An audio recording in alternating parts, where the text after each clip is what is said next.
بەڵێ ئەم کۆنفرانسەی کە ئەمڕۆ ئەنجامە درێت هاوپەیمانێتیەک لە ماوەی 2 ساڵی ڕابردووە کاریان کردو پێکەوە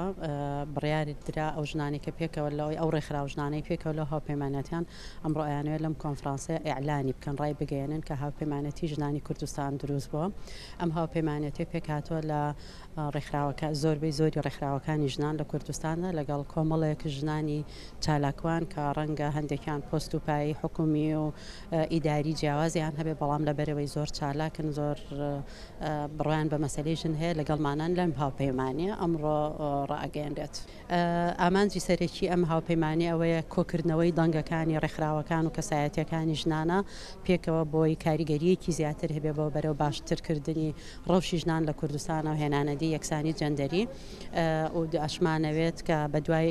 میکانیزمێکە ئەمڕۆ لە کۆنفرانسەکە گفتوگۆ ئەکرێ و ڕێکەکەوین هیوادارم ڕێککەوین لەسەرەوەی بەچی میکانیزمێک ئێمە چاودێری ڕەوشی ژنان بکەین لەسەر تاسەری هەموو کوردستانە مەسەلەی جێبەجێکردنی یاساکانە مەسەلەی دامو دەستگاکانی حکومەتە مەسەلەی